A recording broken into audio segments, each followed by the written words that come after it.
Hello, everybody, and welcome to the best darn show with the best darn viewers on the internet. This is the Over Sharon Show. I'm joined with my co-host Sharon. My name, of course, is Brandon. Allegedly, it's Smith. You can probably see it right there. Who knows if that's real? Yeah, I don't even know. I don't know. Jones, probably. It's probably Brandon Jones. We're coming off of a pretty extensive episode. I'll just say last week with the old 17.17, that was a really good one. We asked a lot of questions. If you haven't watched it, go back and watch it. If you have watched it and you're still watching this, we commend you for thank you for not spiraling.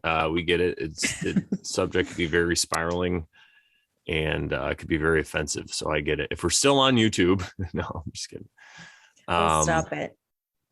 I think we'll be fine. That episode I don't think is going to trigger mods or YouTube or anything. It just would trigger truthers maybe or whatever. Anywho, today we have a very interesting show for you lined up. We're kind of going in the same direction a little bit, but it's more of like now what could we do? Again, we keep doing that. We keep talking about stuff and then we're like, now what could we do? But today's episode number 18, which corresponds in the tarot with the moon, which we'll talk about in a little bit. But before we get into any of that stuff, the lovely Sharon has a few words she'd like to say, a nice little quote. Yes, there is a quote I would like to read by Khalil Gibran, if that's how you pronounce it. Or maybe Khalil Gibran. I don't know. I'm just making that up. It's from the book, The Treasured Writings of Khalil Gibran. And it says, tenderness and kindness are not signs of weakness and despair, but manifestations of strength and resolutions. Sadness is but a wall between two gardens. Progress lies not in enhancing what is, but in advancing toward what will be. The chemist who can extract from his heart's elements compassion, respect, longing, patience, regret, surprise, and forgiveness, and compound them into one, can create that atom which is called love. Remembrance is a form of meeting. And that was Khalil Gibran. I like that. That's really good. He was a poet. He's a poet, and you didn't even know it. That's right. And today I'm going to be pulling a card from this new deck that I just got, which I said I wouldn't do, but it's I'm excited. Edgar Allan Poe. How could I not, right? I mean, look at him. He was looking at me in the store like, you're not going to buy this? You better get me. Tipped all that money at that wedding and you're not going to buy this? No. And you mentioned him the other day, I feel like in a recent episode when you were joking and you said Edgar Allan Poe or something. Yeah, I probably did. Yeah, I tend to like him. And I heard recently, just like most figures in history, there was a little bit of grappling going on. And so, this is that wasn't a Crrow episode, if I'm not mistaken. You didn't know that? Which is crazy because I just don't remember, which is crazy because these are the backs of the cards. They all have crows. Or ravens, probably. Or ravens. Who knows? Close enough. Close enough, right? Am I right? Close enough. Close enough. So I pulled the Two of Swords. Oh, wow. Which is very interesting. Choices. Yeah, choices, or look at that. It's like the moon back there. Yeah, and I look at the moon. It doesn't look like a spherical ball in the sky. It looks more like a space station. No, it looks like a portal, like the white around it and then the middle hole. What is Edgar Allan Poe trying to tell us here? And then you have the moth, which is a great card. I mean, a great symbol. I really enjoyed it. I don't like moths. I think they're gross. Yeah, no, I can understand that, I guess. I mean, I'm not grossed out by him because I'm a man, it's just people talk about the butterfly and how it's a caterpillar and then it becomes a butterfly. Well, moth kind of represents that in the shadow, I would say, in the realm, because it's at night. It goes through the same kind of process. And some even said it's a harbinger of death. Like if you look at or tragedies, like in that movie, The Mothman Prophecies, when they talk about the guy that tried to come warn him. So it could be like some kind of warning. Well, Wasn't there some sort of horror movie where they find a moth in the mouth or something like that? I just have this like memory that maybe it's like yeah, never mind. Ignore. I don't know if that was the Mothman prophecies, and I know what immediately I thought of the movie Candyman because they find bees in people's mouths, I think. Oh, But interesting. yeah, that was crazy. Well, bees are kind of a sink for me lately. Yeah. Just yeah. And I'm a bee. What up? And you're a bee. So let's see what the book has to say about this lovely.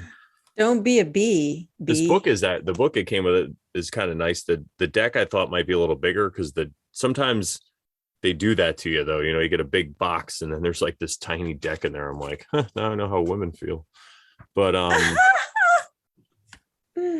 what is the show that your parents watch all the time? Below Deck. Yeah, I told them they watched this reality show called Below Deck, and I said to them, I'm like, you guys realize you're watching a show called Blow Dick, right? All right. They laughed. They thought it was funny. They have a sense of humor, so I mean, that's good. Yeah, and that's reality TV. We already talked about it, but it's judgment porn. You watch it and you just want to judge these horrible people with their horrible decisions. But most of it's probably scripted anyway, or at least half scripted. I don't trust what I see in the television. Okay, I just went to Crrow's website and I found the episode where they talk about Edgar Allan Poe. It's episode 377 if anybody wants to check it out. Nice. This book doesn't seem to be in any kind of order. What's going on right now? How weird.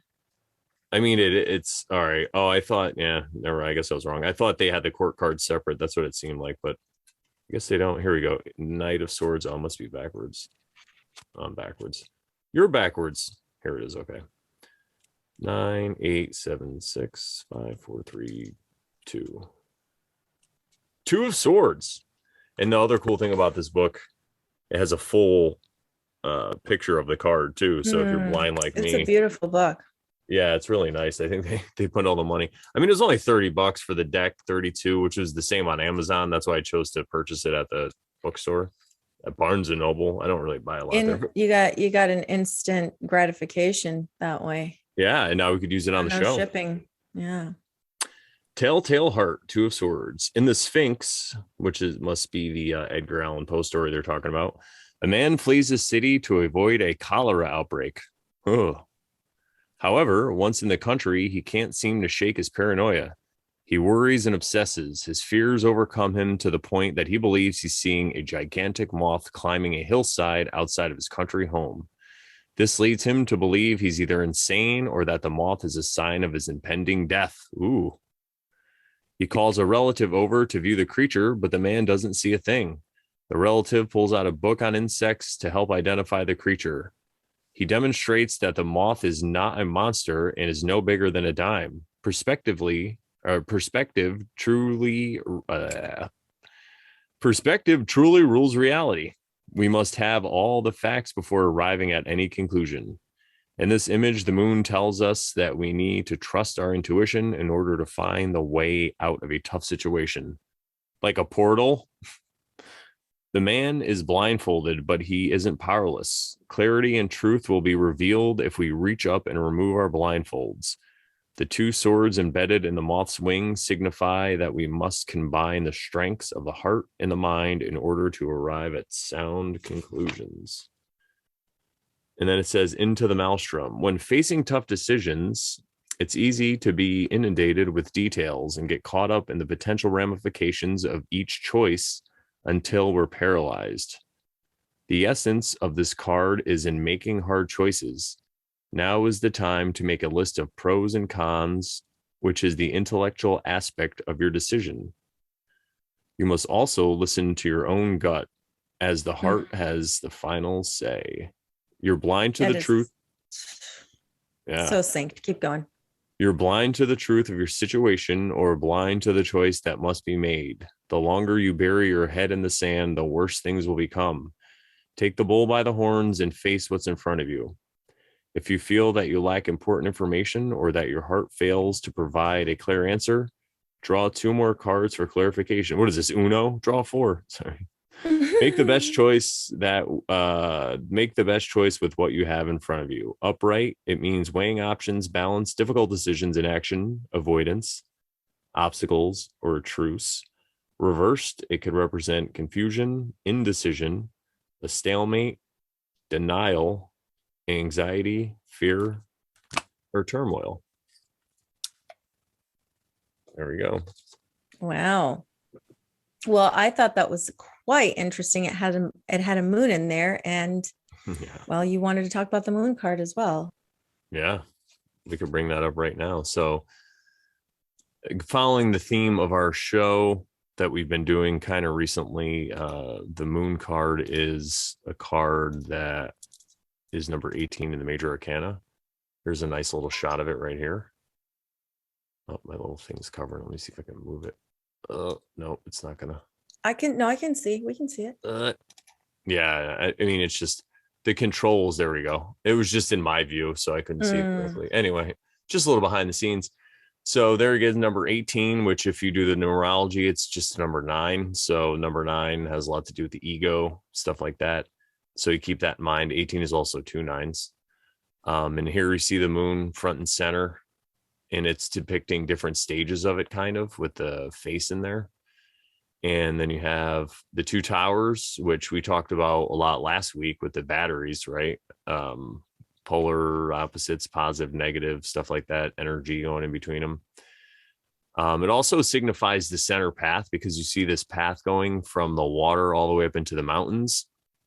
And that path could signify the journey that you've taken. So maybe you had to come across those mountains to get to this nice, beautiful pool.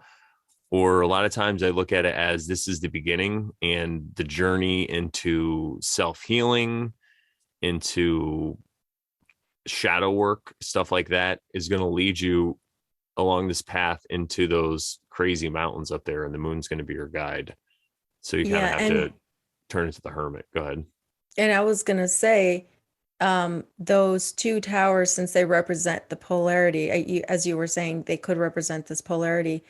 You're somewhere in the middle. You're not polarized, and that's the path, is to not be polarized. Yeah, it's the middle way. You hear stuff like that in the Tao and stuff, and that actually gets into non-attachment stuff, which we're going to be talking about. So I'll put a cork in that for now. And then you see the dog and the wolf howling at the moon, and the lobster-looking creature crawling out of the water, which signifies the emotion. You know, it's like very Cancerian. Like you. Like me. And you have that border right there between the water and the land, which is really nice. So it's like it's time to take those emotions and put them to work in the earthly realm, which this is that we exist in. So the moon's a really good card to get in a reading. It could signify that you have to look at your dark side, your shadow self a little bit, and work on that or something like that. I mean, there has tons of meanings, but that's one of them. What do you think? Well, I'm not really super familiar with the moon card, because it's not one that I necessarily get often. So I'll just leave it at that for now. Okay. That's cool. I like to put you on the spot sometimes. I know. Keeping you on your toes. Okay, so what are we talking about today, everybody? Not just the moon, but that was part of it. Well, there were some things that you wanted to say about the moon. Like, oh, yeah, that's right. We were going to talk about that here. So I had, in my healing experience, I allegedly had used some medicine, some fungus medicine, allegedly. You know, it's funny. I kept telling people that I did marshmallows. I just had this like mental block where I would say, like, just confuse the word marshmallow and mushroom, and it just didn't. And because like, you did marshmallows and you saw crazy things, and I'm like, I meant, and when people would say, but did you vape them? Yeah, but did you vape them? Exactly. did you vape them mushrooms on marshmallows? But when somebody said it back to me, I'm like, I said marshmallows. I couldn't even. Yeah. So I did this is like 7, 8 years ago. I did a nice hero dose of the old mushrooms, not marshmallows. And I saw some things and it was pretty crazy. I think I've talked about it before, but one of the things I remember was seeing the moon. And at one point it was like really beautiful. It was over the water, but there was another part where it was like very scary to me for some reason. And it was like a flashlight, like literally like a flashlight to my soul. Kind of felt like it might even have been like a headlight and I was an animal running away from it, like a little varmint scurrying away from headlights. Varmint. And yeah, and then later, which is crazy, when we left, we saw that an animal had got hit, and like a possum got hit by a car right in front of my house. So it was like very synchronistic. And then even after the trip, because I think it was a full moon. I mean, we didn't even plan it, but the moon is pretty large. So it must have been a full moon. So even like days after and weeks after when the moon, or not weeks after, days after, like that week or whatever, the moon is still pretty big. Every time I looked up at it, I just had this thought, like, there's something going on with the moon. It just kind of freaked me out. I can't really explain it. It was like a little bit of a fear thing going on too. And I mean, maybe it was part of me going like, this isn't what they tell us it is, man. It's a space station though. But it was just really kind of trippy to me. And what I conclude now is that it was, because I look at the moon, it's kind of like God's flashlight, because it represents the shadow. Well, it illuminates the shadow, right? So if you have a shadow self, or you have shadow work to do, or you have all these feelings that you've been repressing and pushing down and you're not dealing with them, that becomes kind of detached, they say, and that's your shadow part, right? Some people even get schizophrenic or whatever over it. It's crazy. So I think that I was seeing it as God's flashlight was shining the light on all the shadows and all the stuff I had to deal with. And I just wasn't ready to do it, or maybe I knew I had to do it, because shortly after that is when I started doing all that stuff, all the self-healing. So, but I think in the beginning I was a little afraid of it and I didn't know what to do. So that's what I wanted to say about that. But this, Awesome. yeah, thank you. Do you have any questions or anything for that? Or okay, how dare you, Sharon? All right, interesting. But anyway, today's episode, the whole topic is about love your enemy. Oh no, I could feel the people clicking. Oh no, away. no. Yeah, exactly. And we want to give a little disclaimer here. Go back and watch our other episodes. At least start with 11 about division, because I feel like this is really the key to end that division, is to love your enemy. I don't think there's one way or a law or somebody we could elect that's going to end all this stuff. I feel like it has to be done by each person individually. Yeah. So, if you're find yourself spiraling or whatever, I get it. How dare you? But go back and watch some of our other episodes, get some context, and then make your way back here. Or, if you're in the chat, just hang out. Don't go anywhere. We're just kidding. But yeah, no, seriously, we've been weaving a nice tapestry, as Mark Passio would say. And there's a lot of stuff that we've talked about before, and we'll hit on a lot of it again today, but it's just this stuff where this is where we're coming from a place of trying to alleviate this division in society, I guess you'll say, right? Right. And to get the ball rolling, we're going to read some Bible verses. That's right. So why don't I get started? Do it. I'm going to read from the book of Mark, chapter 12, verses 28 through 34, where it says, "Now one of the scribes had come up and heard their debate. Noticing how well Jesus had answered them, he asked him, 'Which commandment is the most important of all?' Jesus replied, 'This is the most important. Hear, O Israel, the Lord our God, the Lord is one. Love the Lord your God with all your heart and all your soul, and with all your mind and all your strength.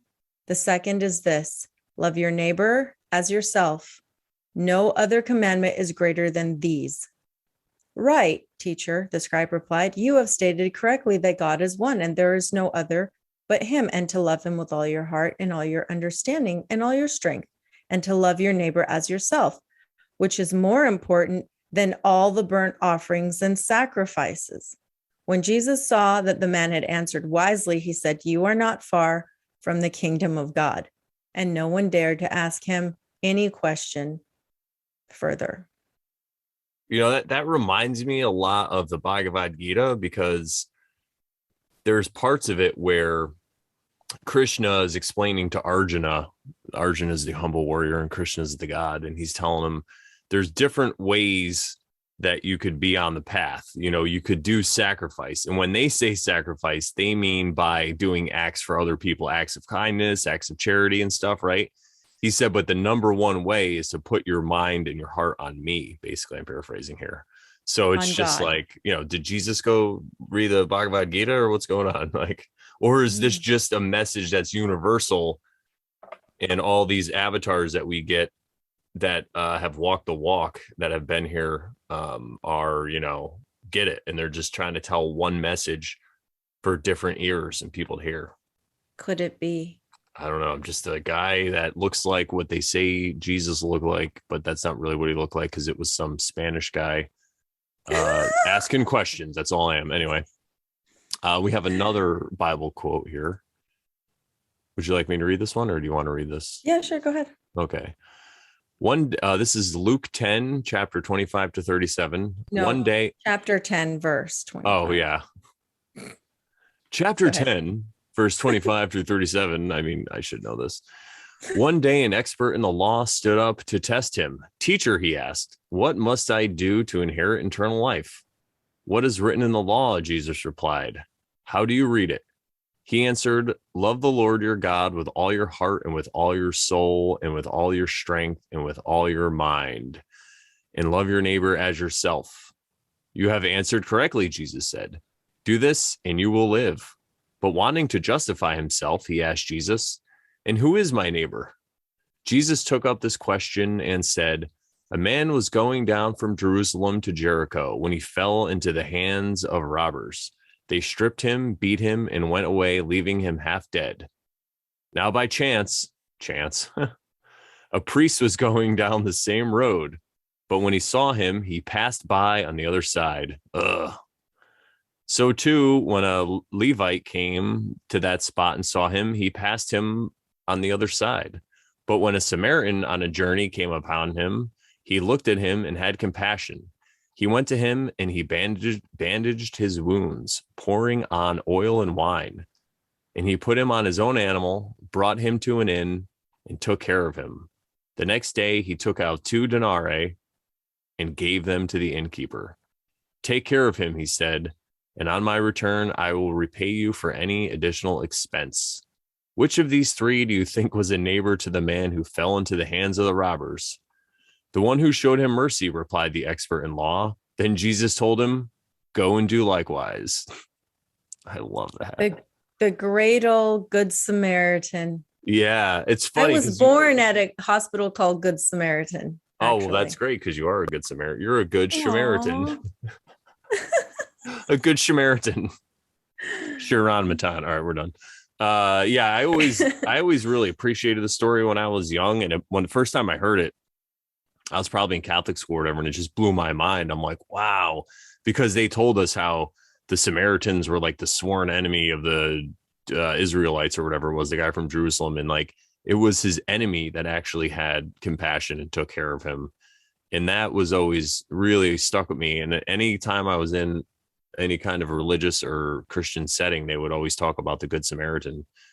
And I mean, they have laws that are called the Good Samaritan laws, which basically are if somebody's hurt and say you go to help them, because I guess if you were a doctor and you went to help somebody that was in an accident, like you were just on the street driving your car and you saw someone that's hurt, I guess people were getting sued because like the doctor didn't do a good enough job or whatever. And so now they have these laws in place where you could be a good Samaritan and help people and you don't have to worry about it. So that, I mean, that's really in our culture.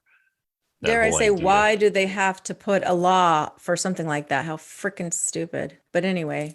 Well, you know, I mean, scum-sucking frivolous lawyers got to make a living too, Sharon, you know. What do you call 1 million dead lawyers at the bottom of the ocean?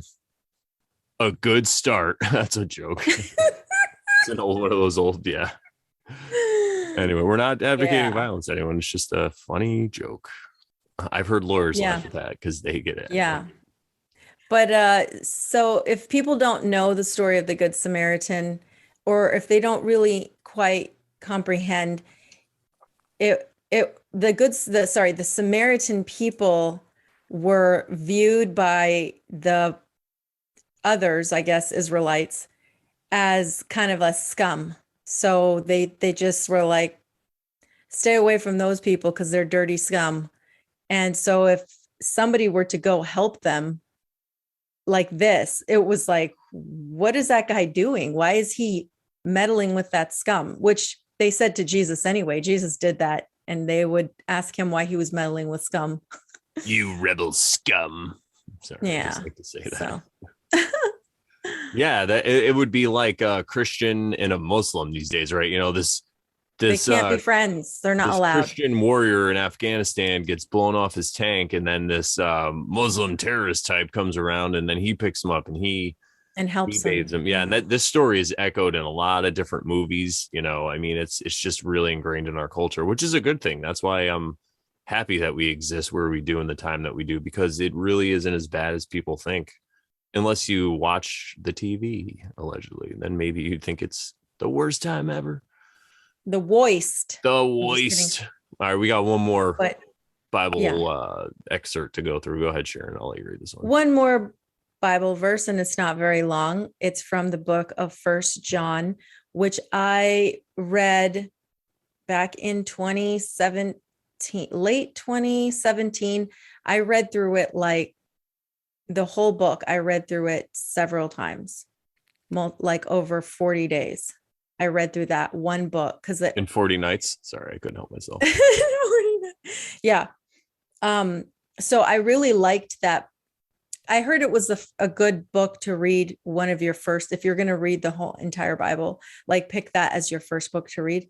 And it was a good book. And this is one of the verses that I allegedly memorized, but I haven't been practicing my memory. But it is from First John 4:7-8. It says, "Beloved, let us love one another, because love comes from God. Everyone who loves has been born of God and knows God. Whoever does not love does not know God, because God is love." Yeah, and I'm gonna say, how dare you forget to remember? How can it was so easy? All you had to do is remember. No, yeah, it is an easy one, and I'm just saying because you're like I forgot to remember. I just thought it was funny. I forgot to remember, but in all these, as I was reading, I was telling Brandon, and we were laughing. I was like, Jesus is just asking questions. I mean, he's just doing what we're doing. Yeah, it's kind of a warning also when we talk about woke raping. And I was listening to Owen Benjamin today, and he said woke raping, which is hilarious because he's like, you know, we record these episodes, funny. You know, like we recorded this like at least a week ago when you're watching this now. So, but he was saying how, because somebody wrote a letter talking about people around him and they're not, you know, whatever. And he's like, listen, if you're trying to wake somebody up to something, he's like, it's like raping. He's like, here, try my penis. You're going to love it. Trust me. And he's like, I know what that's like. He's like, I would try to talk to women and have sex with them or whatever. And he's like, no, but trust me, you're going to love it. And he goes, but guys, if you do it, he's like, it's just like rape. It's the same thing. Some people just aren't ready. So Jesus, even asking too many questions could have led to him being nailed to a cross in the Bible. And, you know, I'm sure he was well aware of this. But I wouldn't say he was woke raping anybody because he was just asking questions. Oh yeah, right? Yeah, no, totally. I was just bringing that up because it was funny. But that's the thing though. Even asking questions sometimes can get you in hot water. So you got to know where you are. You don't want to be casting your pearls in front of swine. You know, like they say, we reserve the milk for the babes and the meat for the strong men. So that is right. Yeah, indeed. You don't want to tell anybody they're not ready to hear for sure. And we have a couple of Bhagavad Gita quotes as well that we're going to read. And this one is from chapter 9, 29-31. He will soon become pure and reach everlasting peace. For be aware, Arjuna, that he who loves me shall not perish. And this was Krishna talking to Arjuna. That's the very, very similar to the Bible. Like it just, Yeah, it's like just a different frequency for the people who in that culture could absorb it. And I think it's a lot of people gravitate toward the Eastern religions like Buddhism and Hinduism because the they could see the gravel in organized Christianity and the churches and the churchians and all this stuff. So they just reject it. And then they go to this. And then this could be another trap, though. Some people I see get caught in this trap also. And they think there's only one way and this is it. And they have to, meditate all day and they're in non-action. So we're not recommending one over the other. We're actually just trying to show how, again, like we're trying to get rid of all this division, how a lot of it's all the same. It's just a very important message. yeah. You read the next one, then I'll read the last one. Okay, so the next one is from chapter 10, verse 20. It says, I am the self, dwelling in the heart of all beings, and the beginning, the middle, and the end of all that lives as well. Oh my God, that reminds me of what is in the Bible too. It's like the Alpha and Omega, I'm the beginning and the end and all that stuff. That's so, wow. Yeah. And the final one we have out of the Bhagavad Gita for right now is chapter 18, verse 17.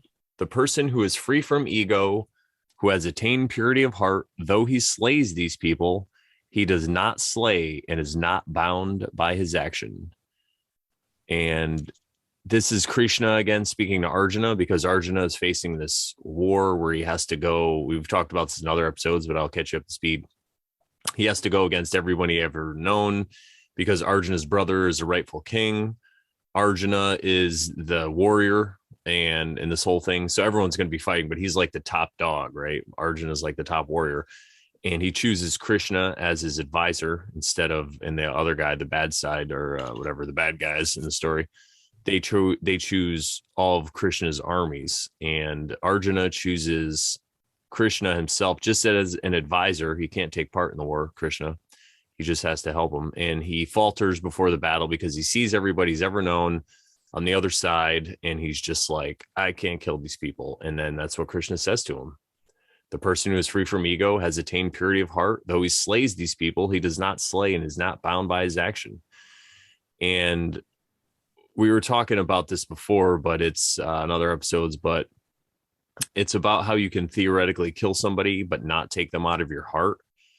You do it with non-attachment, which we'll discuss a lot later. And again, we're not advocating killing people, but this is like a situation of maybe self-defense. The way I view this is you have your dharma.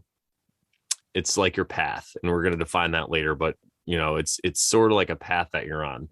And if somebody is in your way, this sounds so bad when I'm saying it, but if somebody's trying to harm you or they're trying to kill you or something like that, our view is that you do have the right through natural law to defend yourself.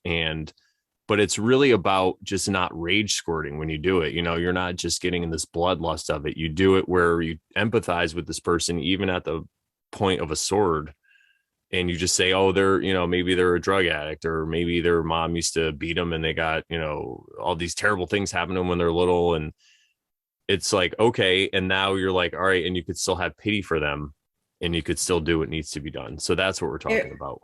It reminds me of what we said in, I think it was previous week's episode where we said, this hurts me more than it hurts you. Or I don't know if it was last week or 2 weeks ago, but this, like when you're growing up and your parents spank you and they tell you this is going to hurt me more than it hurts you.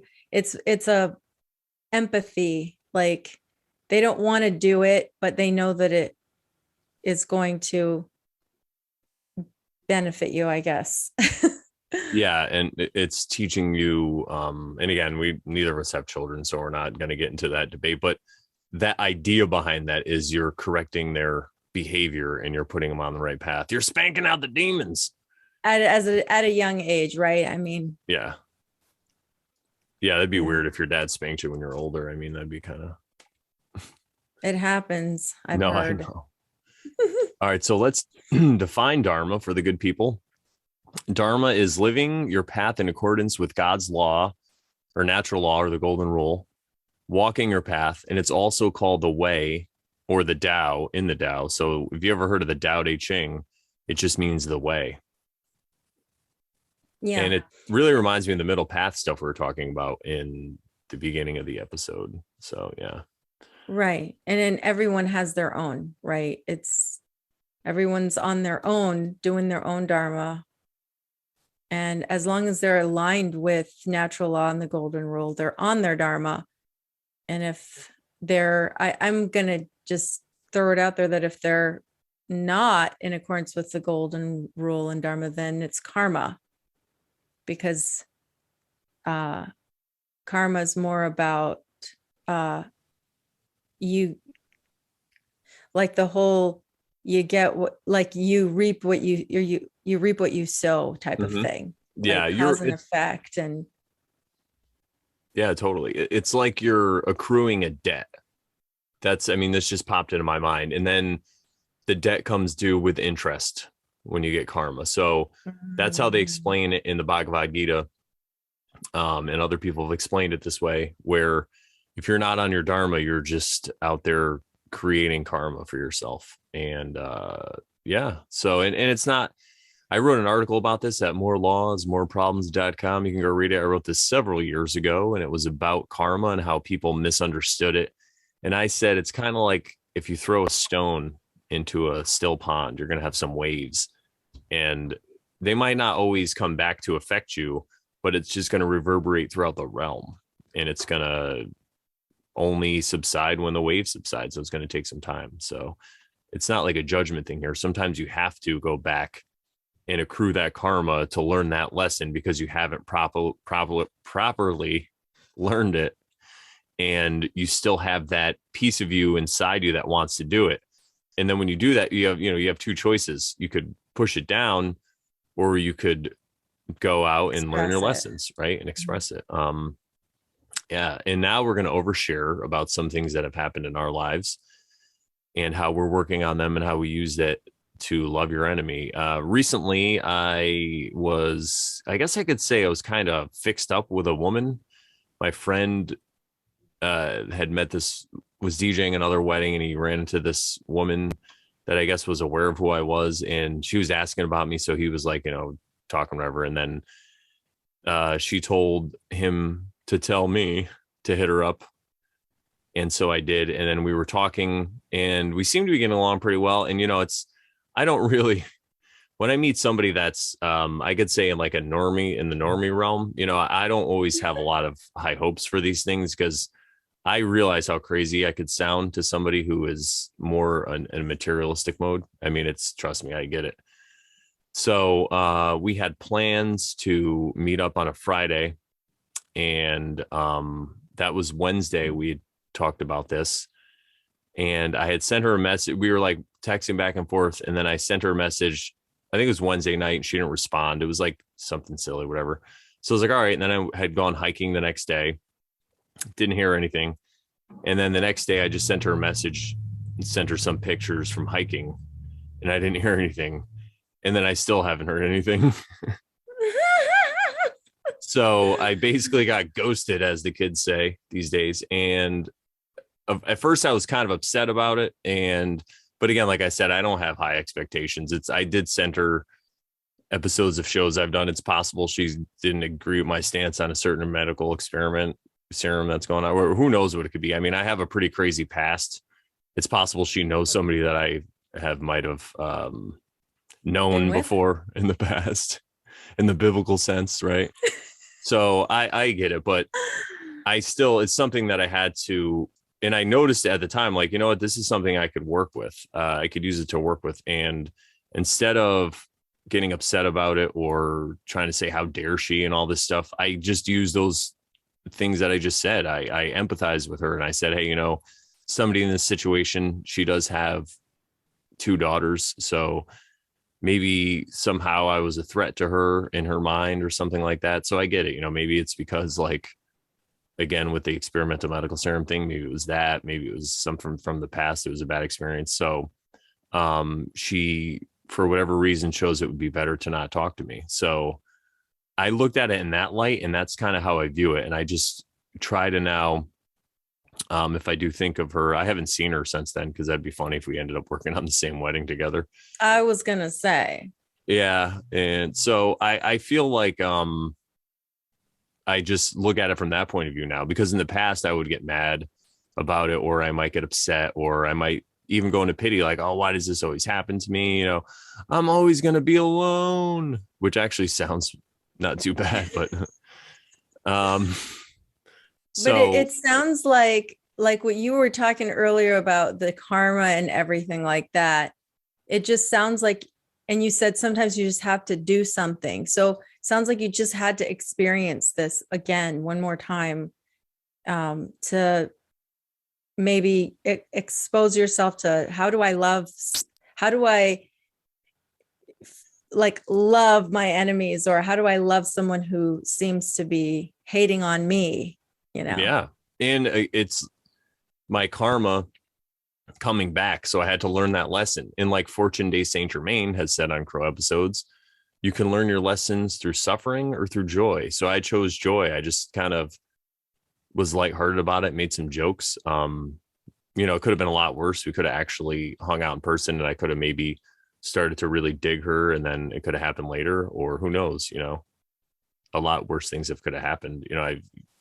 So that's how we look at it. And those are when my mind starts to go there, that's where I try to steer it. I could say it could have been worse. It could have been this. And now again, I allow myself to feel my emotions because I don't want to suppress them. So if I was upset or angry, I would just sit with it for a little while and just let it kind of go through me and let it run its course, right? Instead of trying to stuff it away. And because that would be denial. There's like a really thin line. I could have been like, oh, it doesn't matter. And even Sharon was texting me about it and sent some wonderful words of wisdom. And I was like, no, it's fine. It's fine. I'm fine. I'm fine. Right. But again, I had to make sure that I was really fine with it. And I had to sit with that. And yeah. So, and, you know, I could have texted her rude, mean things or anything. I could have, but I was like, you know, I'm just going to leave it alone. And the next thing I want to talk about, something that happened to me recently, was I was DJing a gig. I had done a gig at a bowling alley for a friend of the family. And I left some cards there. So after that gig, when everything went well, somebody had contacted me that next week, and they were like, oh, I'm having a party for my daughter in 2 weeks. And it just happened that I was actually off that Saturday. So I was like, sure, I'll do it. And I gave the guy a really good price. And I usually ask for half the money up front. So he paid me half. And then he was asking me about photo booths. So I recommended a friend, because I knew a friend that runs photo booths. So he hired him. And so I was going to collect the money that he owed me plus for the photo booth that night. And then the gig went well. Everything went great. And then after the gig, the guy left. He didn't even say bye. And so I texted him like, hey, what about my money? And he's like, oh, yeah, when I get home, because he had paid me through, you know, whatever online things he paid me. So he's like, yeah, sure, when I get home. And then nothing. So the next day I texted him and he didn't answer me. And then the next day he answered me. He's like, yeah, sure, don't worry, I'll do it. And then he didn't. So a few days later I texted him, oh, yeah. And now when I text him, he doesn't answer me. So I'm out like $650. And what I did was, it's funny because, so the photo booth was like $450, whatever, which is like a really good deal. I had, because I had done some gigs and I got tipped, I had $450 in cash just at my house, whatever. And this was like coming off the time where I was a little broke, whatever, but I just gotten some money, whatever. So it was all good. But so at first I was going to get my friend involved that owns the photo booth company, because he's like an accountant, he knows lawyers and all this stuff. And he has actually a contract with the guy. But I'm like, you know what? I'm just going to pay him. I have the money right here. It's just a synchronicity. So I did. I'm going to see how this happens. And of course, at first, all these different ways of trying to get the guy to pay me, and, you know, all these different ways of like retribution, or I could like send somebody to his house and all this stuff went through my mind. But then I just started to let it go. And I realized that there was other times in my life where I might not have been as honest. I mean, not like to this extent, but so maybe it's just a lesson for me to learn. And this is something maybe he has to learn. Maybe he has to know what it's like to rip somebody off for that, and he has to let it weigh on his soul. So I just kind of let it go. And maybe he hooked up with that girl from the past story, and they're like, fuck Brandon, we're having no. So I could have all these out their karma. Yeah, they're working out their karma. So, and I saw some shady things at the event with him and this other the girl must have been like 20 if she was like, I mean, I thought she was, because the party was for like 13-year-olds, and I thought originally this other girl that was there that was like kind of with him but not, I thought maybe it was the sister, but then I saw some really weird behavior between them, so I was like, all right. So I'm sure the guy has a lot of lessons to learn, so I just let it go. I thought about all the things I could do with the money at first, but then, and this has been a while, a few weeks or whatever, and since then I've gotten some really generous tips from other clients. So, and I had this really weird dream where somebody just like handed me $100. They're like, here you go. And it just kind of reminded me that it's money comes and it goes. I'm not going to let it destroy all the work I've done on myself and go into anger and all this stuff over that. It's not worth it. So these are the kind of things that we're talking about when we're saying loving your enemy, and now when I do meditations and stuff, there's this one twin heart meditation where you're supposed to picture somebody who, like a rose in your heart, and then it opens and it reveals the face of somebody that you love. I try to picture these people that have wronged me as that face of the person that I love. That's just one thing that I do. There's plenty of things you could do, but I just try to wish him well in that, because I know I was stuck in my materialistic phase and I had to learn my lessons. So, I got out cheap. And like somebody said to me, there's the movie The Bronx Tale, when somebody owes the main character, the kid, like $20, and another guy goes up to him. He's like, yeah, but you didn't like that guy anyway. And now every time he sees you, he ducks you. So you got rid of him really cheap. You don't got to worry about it. But so I kind of laughed about that. Yeah. So, and I didn't really share, I didn't even share that story with Sharon. And normally when something would happen to me, I would tell everybody and I'd be like, aren't I the victim? I only shared it with one other person. And that was because I was talking about how I was trying to use it to work on it, because I didn't want people to be like, oh, and then like empathize with me and or feel bad and then try to pull me into that. So I just kept it to myself. I just told one person to kind of let it out and talk about how I was using it as an exercise. But I figured it would come up on an episode. Plus, I wasn't sure if he was going to pay me, so I didn't want to go around telling everybody. But the last text I had went unanswered. So you live and you learn. Yeah, you do. Some things you mentioned made me think about something I wasn't going to bring up, but I'll bring it up.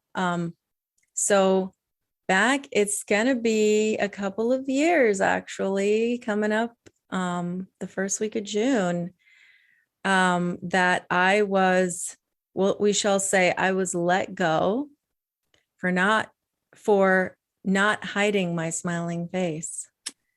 Am I saying it the right way? Yeah. You're from a job. You were at a job and they wanted you to cover your smiling face. You declined their offer and they said, bye. Yeah. And it was like the very beginning of all of this happened. It was just like, it was very surprising. And I'd been there many years.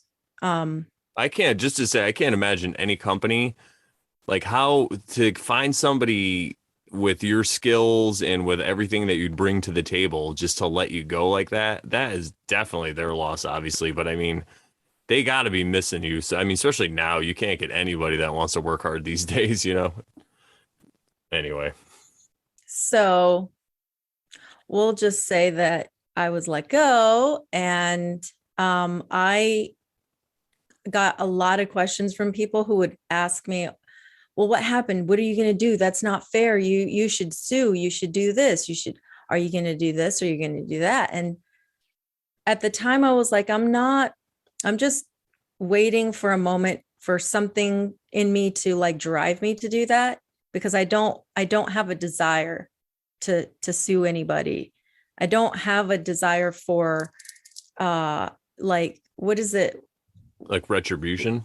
Or fighting, or like, I don't know what you would call that, but the word's not coming to me. But yeah, I just didn't have that desire. And I just kept saying, vengeance is mine, saith the Lord. Like that vengeance will be worse than my vengeance. So like, I'd rather not do anything about it. Like let it be, you know? Do I wonder if I saw people that were involved in that? Do I wonder how I would act in front of them? I do sometimes, not often, but, but I would think that I would be civil, and I would, you know, because it was actually one of the best things that ever happened to me. So more power to them. Yeah, exactly. But yeah, so that's something I thought about while you were talking about like a job type of Great thing. story. Thank you. And the other thing that I did mention, I think we mentioned it last episode, was that the guy that I was dating last, or the guy I was seeing last, whatever, my boyfriend at the time, for 8 years, it wasn't working, right? And there were lots of things that happened in the relationship that were negative and painful and difficult. And I could see him in that kind of light. I could be angry and bitter and upset for all the things that had happened, and, you know, things I even found out after he passed, you know, that could have put me in a state of anger, distress, whatever. Or I could let those things just be, and I could accept him for who he was. And as I said, I think last time, he was a good teacher. I learned a lot of things from him, and a lot of good things too. Not saying like everything was bad. There were a lot of good things that I was able to take away. And yes, definitely lessons learned, but I can totally remember the good times, and I can love him for who he was. Yeah, I think that's really important, because a lot of times when people hold on to that stuff, they could just bring it into their next relationship, you know? Absolutely. So, bravo to you. Kudos. Thank you. All right. What are we talking about next, Sharon? What is love? Baby, don't hurt me. Don't hurt me. No more. No more. No more. No Bom, more. bom, bom, bom, bom, bom, bom, bom, bom. So what is love, Sharon? Well, we have a verse to read. Do you want to read it, or do you want me to read it? No, go ahead. I think, yeah. So in a previous episode, we read the first few verses. We read verses 1 through 3 because it was talking about this is the part that's the love is patient, love is kind part. The other part was, well, it was the preface. So I will read now. It's 1 Corinthians 13, the famous chapter by Paul, our dear St. Paul. Flavius Josephus, some say. Just kidding. Allegedly. Saul of Love Tarsus. is, yeah. Saul or Paul. Chapter 13, verses 4 through 13. Love is patient, love is kind, it does not envy, it does not boast, it is not proud, it is not rude, it is not self-seeking, it is not easily angered, it keeps no account of wrongs. Love takes no pleasure in evil, but rejoices in the truth. It bears all things, believes all things, hopes all things, endures all things. Love never fails. But where there are prophecies, they will cease. Where there are tongues, they will be restrained. Where there is knowledge, it will be dismissed. For we know in part, and we prophesy in part, but when the perfect comes, the partial passes away. When I was a child, I talked like a child. I thought like a child. I reasoned like a child. When I became a man, I set aside childish ways. Now we see but a dim reflection as in a mirror. Then we shall see face to face. Now I know in part, and then I shall know fully, even as I am fully known. And now these three remain: faith, hope, and love. But the greatest of these is love. Mm. You What know do what I you like? think? Oh, you know what I like about this? He's really approaching it from the apophatic sense. He's not telling you what love is. He's telling you what it is Mhm. not. He's taking away all these. And I like that. if you think about this, it's just basically what we did when we were encountered with these situations where we felt wronged, right? We didn't do well, he does say love is patient, love is kind, but But those are after that, like, yeah. he does say what it's not. Mhm. So you exercise patience, you exercise kindness, you don't envy, you don't boast, you're not proud, you're not rude about it. So same thing, you're loving your neighbor no matter what they do to you. In this sense, you're not offended by it. You let it go. And I think it's great where he says the part when I was a child, because if you think about the story of Saul of Tarsus and how he had this um, great revelation and he saw Christ and then he became a man. And then he talks about both sides of this. When I was a child, I talked like a child. I thought I reasoned like a child, but then I became a man. I set aside those ways. So he's really explaining the point of when he woke up to this spirituality, if you will, and started to walk the path of Christ. And this is what he started to do. And it's laid out so beautifully here in this verse. Yeah, absolutely. Did you say about the we know in part and we prophesy in part? You were saying something that I think it was yesterday that you took from that, and it was I really liked what you said. Yeah, I feel that as we identify dualistically, so there's a Brandon, there's a Sharon, there's a Joe, there's a Bob, whatever.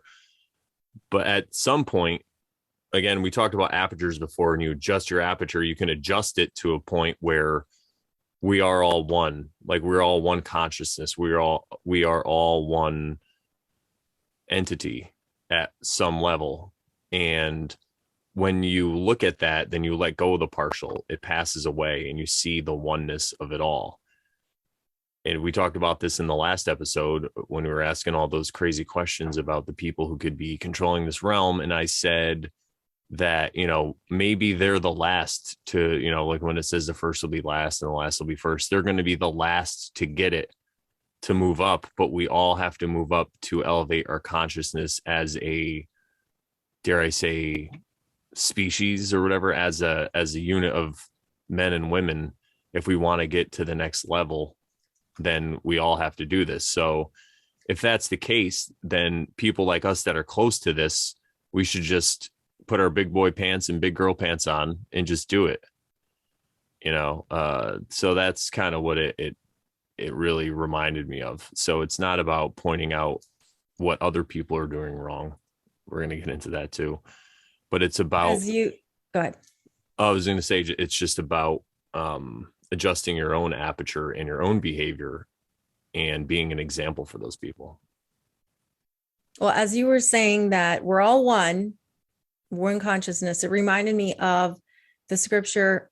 So I looked it up real quick. It's John 17:21, where Jesus says he's wishing for them all. He's wishing for all of us to be one, right? So let me just find it real quick. I'll read from before. Is it? Oh, I lost it. Oh, I'll just say 21. Go 17 and ahead. 20. That's a tough blackjack hand. You got a 17 facing a 21. It's like, do I hit? Do I not hit? How Oh, many tens are out there? I'm sorry. I'm just trying to yeah, no worries. bring some blackjack humor into this. I don't play blackjack myself, but I've seen it played a lot.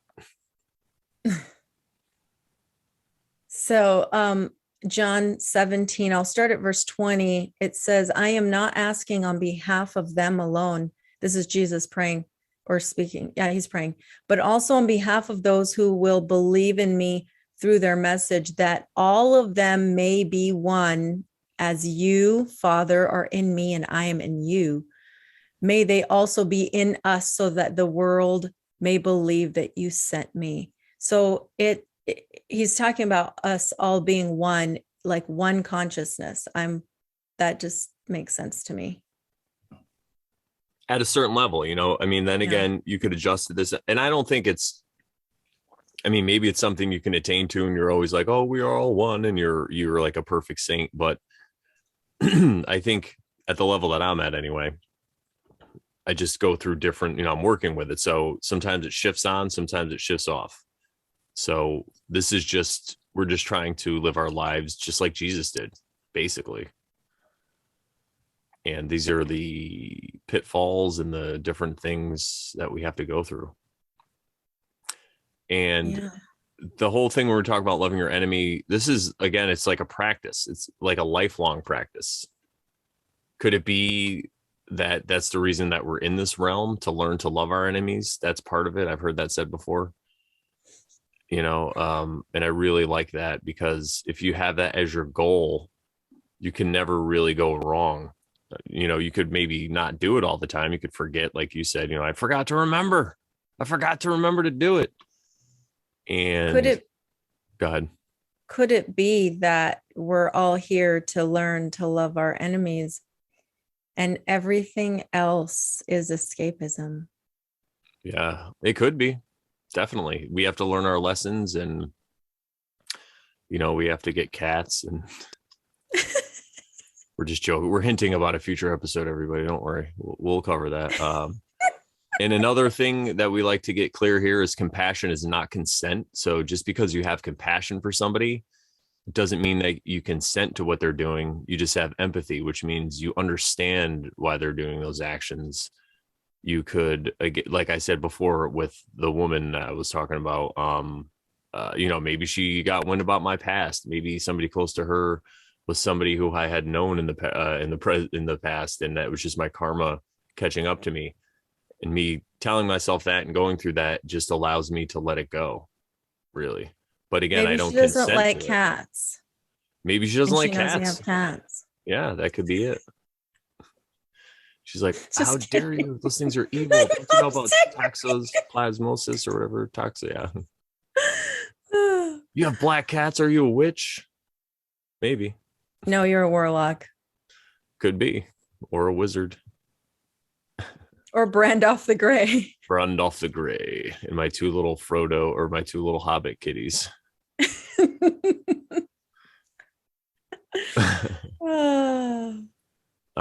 Another big one in this, when you're learning to love people, you don't let people just walk all over you, right? Setting boundaries is really important. That's something I've found in my life. Sharon and I have talked about this before. But when you set a boundary, you basically tell somebody, what you're willing to do and not willing to do. And when they cross that boundary, you can then, you're in your right to tell them about it and remind them. But it's helped me, because before I was somebody who would just be a nice guy all the time and just do everything. And then after a while, I realized the other person wasn't fulfilling their end of the bargain, as I thought. I had this covert contract in my head, because I was like, well, if I'm cool, then they're going to do this stuff. And then they start not living up to their end of the bargain, again, in my mind, because there was no boundary set or no discussion about it. So after a while, I just get really annoyed, and then it would build up, and I would keep it down. Then I would just freak out and go into rage mode, and people would be like, whoa, that guy's crazy. And I see this behavior a lot, especially in men. And this is one way to get around that. You just set boundaries. Huge, very important. And I think we talked about this empathy and empathizing with people's situations. You could just make up different scenarios in your head of why they're acting this way. And it'll just take because, a lot of us are like, that's not how me and you, we understand that you're supposed to live in accordance with natural law. And you can see these people doing this stuff, and you're like, they're not living in accordance with natural law. How dare they? This is, that's all their fault. You could do that and spiral down and get out of control, or you could just empathize with them. And it's about meeting people where they are at their level. Everybody's on a different level in this game of life. And, it's like I used to play Halo a lot online, and, you play for a while, you get really good. And then you get these newbies in there, and you could just get frustrated. They're on your team and they stink. And, you could just, or it's same thing. Like if I'm learning how to DJ and I get somebody that I'm working with that's newer, I know other people in my situation that are, I'm considered an MC, which is like, I can DJ and I could talk and all this stuff. So I know other DJs that will work with somebody that's, or MCs or DJs that are work with a DJ that's new, and they get frustrated and they just push them aside and they do all the work and the guy kind of just stands there. Or you could work with the person at the level that they're at and show them in a non-condescending way how to do the job. You know, it's like any apprenticeship role when you're the master in that situation. So I feel that's really what meeting people what they are or where they are is all about. And the other big one is turning the other cheek, because we hear about this a lot. And what could that really mean? Because you'd be like, hey, Brandon, Sharon, you were just saying that you could kill somebody. What's this turn the other cheek nonsense? Well, I feel like turning the other cheek is what we described, right? With the guy stiffing me on that gig and I just let it go. He's not hurting me. He just, I mean, you could argue there's a situation if it was like life or death and I needed that money to eat and all this stuff, that'd be different. But I'm fine. I could get by. I'll figure it out. I'll just buy less cat toys or whatever, you know. I'm not going to get that. So just do less escapism. Yeah, less escapism, right? And again, the money will come to me in other ways. So it's not like it's a life or death situation. I'm not put to this choice where it's either. He's not knifing you or trying to literally kill you or anything. Yeah, exactly. He's only hurting himself if you look at it from a certain point of view. From a certain point of view, Obi-Wan Kenobi. And I think that's really, could it be what that is turning the cheeks is all about. Having said that, I shall read from the book of Matthew, chapter 5, verse 38 through 48. You have heard that it was said, and this is Jesus talking, an eye for an eye and a tooth for a tooth, but I tell you not to resist an evil person. If someone slaps you on your right cheek, turn to him the other also. If someone wants to sue you, take your tunic, let him have your cloak as well. And if someone forces you to go 1 mile, go with him 2 miles. Give to the one who asks you, and do not turn away from the one who wants to borrow from you. You have heard it said, love your neighbor and hate your enemy. But I tell you, love your enemies and pray for those who persecute you, that you may be sons of your Father in heaven. He causes the sun to rise on the evil and the good, and he sends rain on the righteous and the unrighteous. If you love those who love you, what reward will you get? Do not even the tax collectors do the same? And if you greet only your brothers, what are you doing more than others? Do not even the Gentiles do the same? Be perfect, therefore, as your Father in heaven is perfect. Those dirty Gentiles, I tell you what.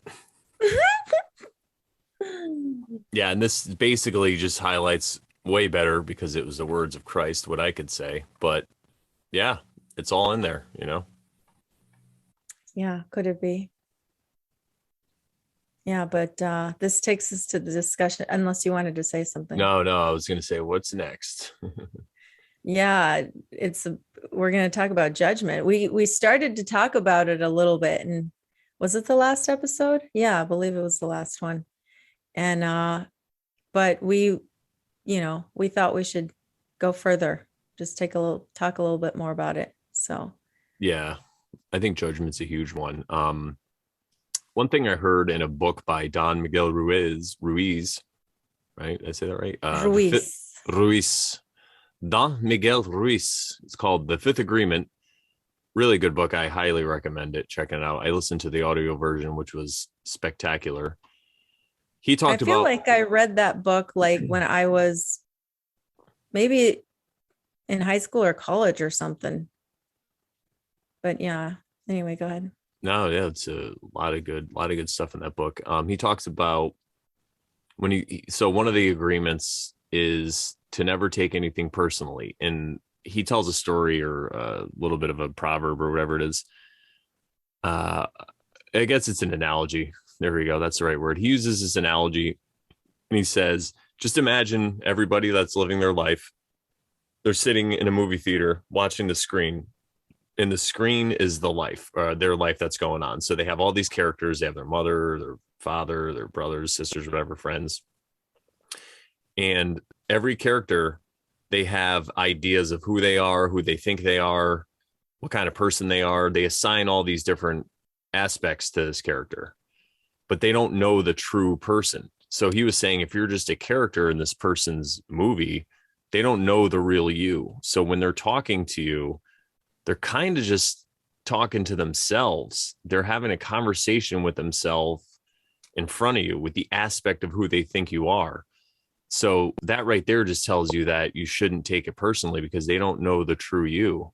And so when people say stuff to you, they have all different kinds of reasons. Some people do it because they're trying to hurt you. They're trying to get a rise out of you. Even if they're doing it subconsciously, this is something I used to do all the time. I used to always love to have the last word.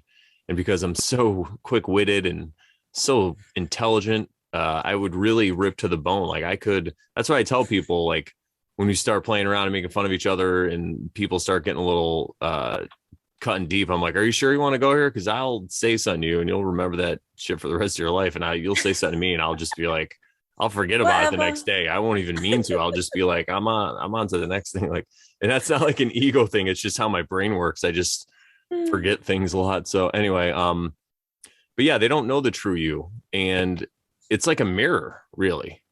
That's something Sharon said yesterday in the notes. You know, she's like, it's like a mirror. So knowing that is what helped me along this process. And again, it wasn't like an overnight aha thing. It could be for some people, but this is something I've had to work on because I read this book probably 8 years ago or so. I listened to it 8 or 7 years ago or whatever. But it's something I've always tried to remember. And again, it's not always easy. It's a practice, but this is just one thing we're going to give you to help with the whole judgment thing. It's like, why even take it personally what they're saying? They're not even talking to you. Yeah. And mind you, I read it so long ago, I honestly don't even remember a lot of the details. I just remember really liking it, like thinking it was really good.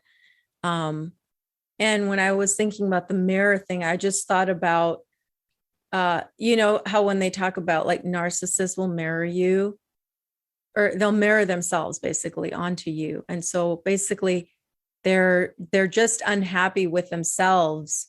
And so anything that they see in themselves they don't like, they associate that with you somehow. They make it about you, and then they say that you're being that way when it's really them being that way. So that's kind of what I was thinking about when I was saying it's got like a mirror. Yeah, totally. They're treating you like a mirror, basically. Yeah, that's where gaslighting comes from, really. You know, you are, you know, no, you are. Yeah.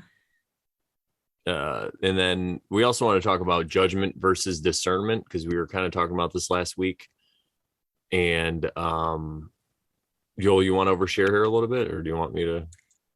Yeah, I'm trying to remember what it was we were trying to figure out, like, because people say things like, I don't want to judge, but, you know, and they'll point something out about somebody. And it's like, well, I wouldn't say that that's judgment. I think that's more of like looking at something, looking at somebody's character and saying, I don't see why they're like this. Why are they behaving in this way?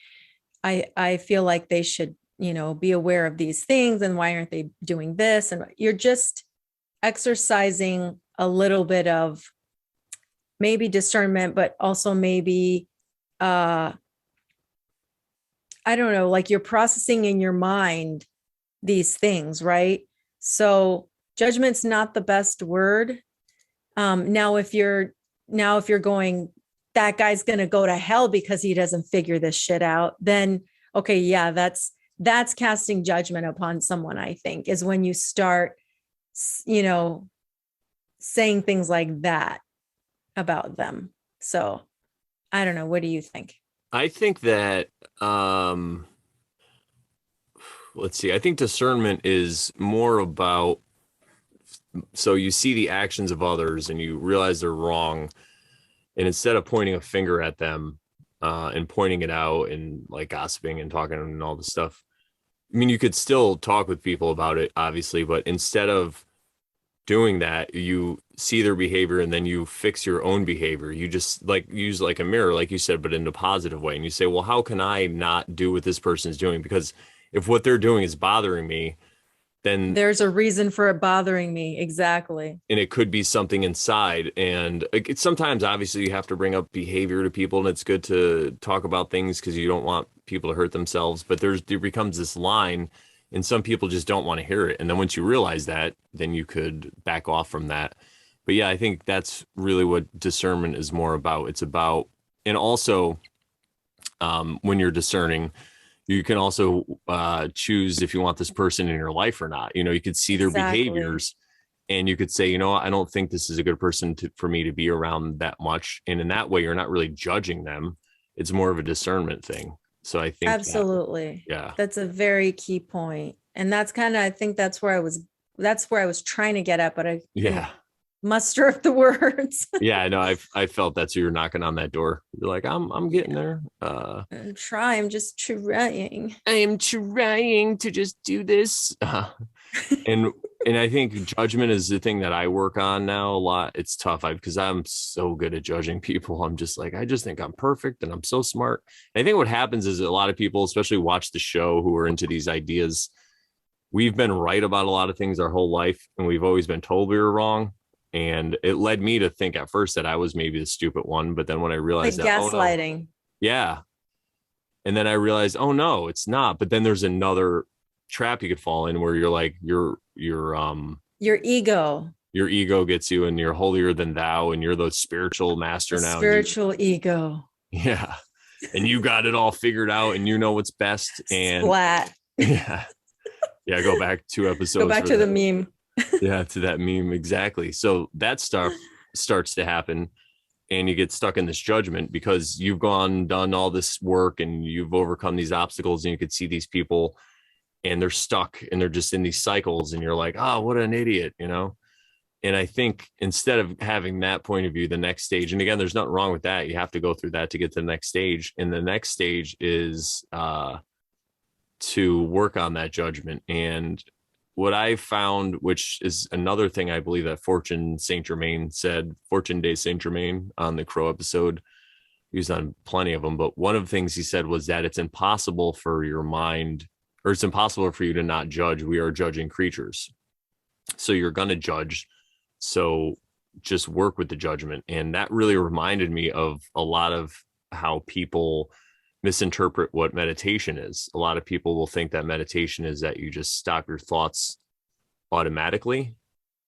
And I think that it's more about letting your thoughts go as they come in. So maybe judgment and thoughts are just conditions of this material world, this material body. It's just something that we have to deal with. It's like breathing. You know, we have to breathe. We have to have thoughts, and we just judge things because a lot of times judgment helps you. It helps you get out of a situation. You know, if there's a car coming at you, you judge that you got to get out of the freaking road, you know? So it's not a bad thing. It's just if you get stuck on it and then you start to build the ego and you think that you're better than them because of it. Yeah. So. Right. And it's also, you have to figure out which, I guess, definition of judgment you're using, right? Because sometimes the word discernment is a better word than judgment. And just because it can get so, it's not that it's a bad word. It just has multiple levels of meaning. So, but when you use it in a certain way, people are like, I guess they can misinterpret what you're talking about. Yeah. When you're speaking about it, it's a lot different. But when you're working on yourself with it, you can actually work with your judgments and use them, just like meditation when you're trying to let go of your thoughts. And that's what really helped me when I heard Fortune Day Saint Germain say that, because I was getting down on myself for judging people so much. And now I just can let it go and realize that, oh, I'm always going to judge people. But when that judgment comes up, I have the choice of what I want to do with it, right? I could use it to make myself feel better. I could say, oh, at least I'm not, doing that stuff or whatever. Or I could say, hey, maybe there's some kind of clue. If their behavior is bothering me, maybe it's because I'm doing this behavior just in a different way. And it's my higher self trying to tell me. It's like a clue to self-hatred, that you have an aspect of yourself that you're not happy with and you don't want to deal with it. So you're just pointing to it in the outside world and making yourself feel better about it. Same way with meditation, thoughts, they come up and you can either get attached to them or you could just let them go, and they'll come up again and you let them go. And it's just like breathing. You got to breathe, you got to think, and you got to judge. It's fine. And when I had that realization, it helped me because I was judging myself for having judgments. How crazy is that? Right. And I was getting upset about it. And I'd be like, I'm judging again. And now I'm like, oh, it's fine. It's a normal thing. And now what I'm going to do with that judgment. So it's really about Look working at on yourself. the judgments. What's that? Just looking back at yourself with that. Looking back at yourself and working on the judgments of yourself, I think is really the first step. Just go easy on yourself, especially when you're in this process. And this is something we say a lot, but it needs to be said a lot. Maybe I need to hear it, but when you're walking down these roads in this path, the first thing to do, and I tell this to everybody now, and I think Michelle, our friend Michelle, that we went on the trip to Sonoma with, she was telling me about this before in a reading that she gave me about being easy on yourself. And I've spread this with everybody. And I'm like, hey, listen, you're already on this path. You're trying to be better. And this is a judgment here. So you're better than most people out there in the material world, but you should congratulate yourself for that. Get a little victory lap, and not put it in other people's faces, but just internally. You could say, oh, okay. And then you could say, you can use that to judge yourself.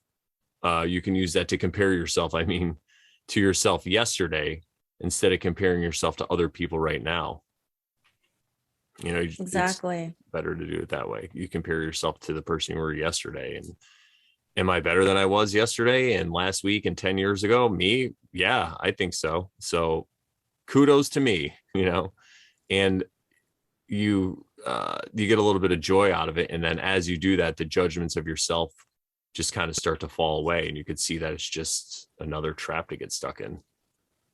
There's a lot of minefields out there, baby. Let me tell you, we're walking through a minefield, and it's okay if you hit one, because we are immortal beings and they don't always kill you, but you could get stuck like these bear traps, and then you got to figure your way out. But once you do, you see it there and you're never going to step in it again. So it's great. Ideally, you're never going to step in it again. And if you do, it's okay. Yeah. Yeah, exactly. You'll figure it out. You'll figure it out. Exactly. There's a reason you had to step in it again. You had to learn. And a lot of this stuff, I always tell people, it's like when you're healing yourself and you get through these traps and pitfalls, you become like a superhero. And now you can assist other people who want to be assisted and help them with their path, because I feel like we're all just pulling each other up, and there's some people that are a little bit below you and above you, and you can reach up and grab them, and then they can reach up, you reach up to grab a person below you, and you just pull them up and you can help them through this stuff.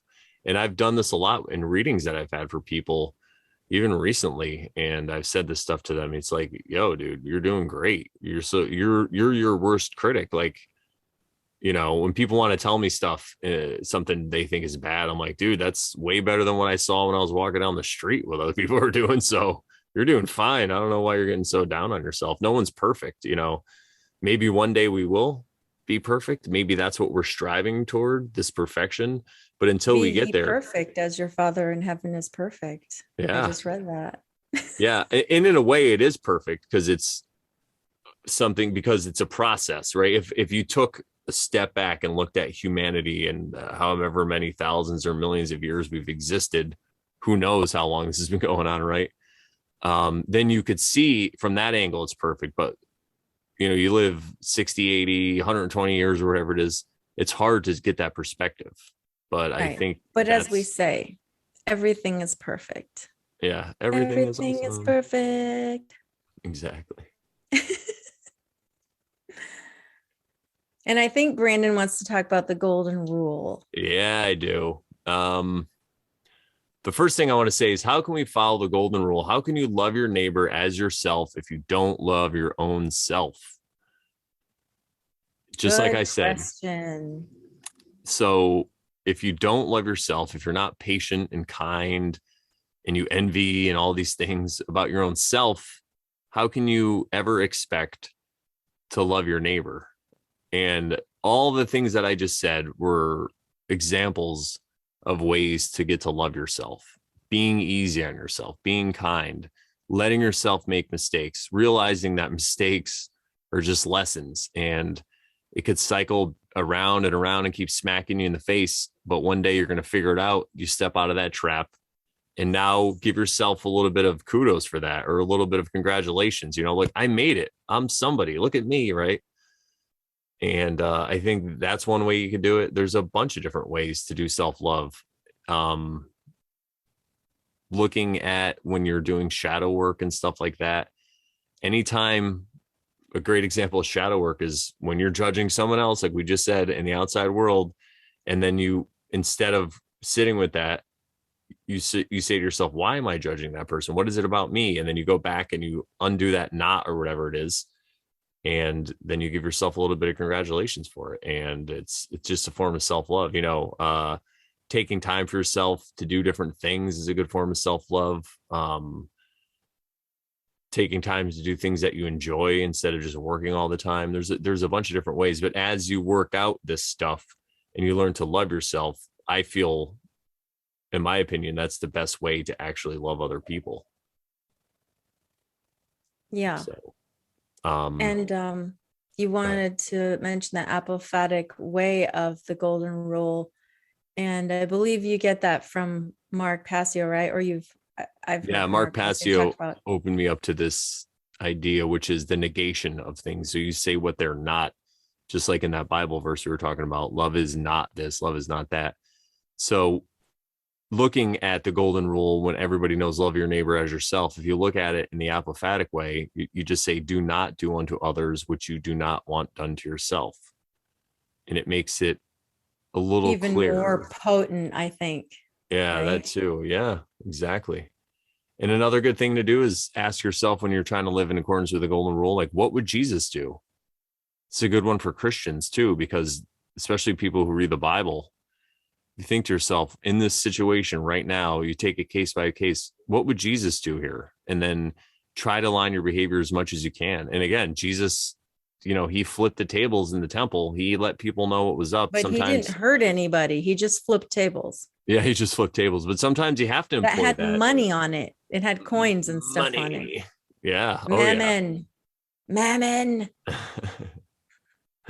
Sometimes you have to let that righteous anger out and let people know. And I feel like that's kind of talking about boundaries, because he's like, this is a boundary, man. You can't have money and, usury and all this stuff in the temple. This is a place of worship.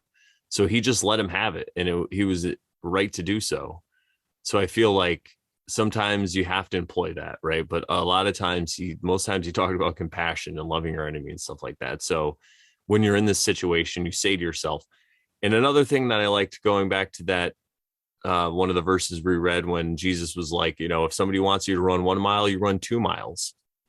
Because when you do that stuff, because when somebody offends you or wrongs you, they have a picture in their head of how you're going to react.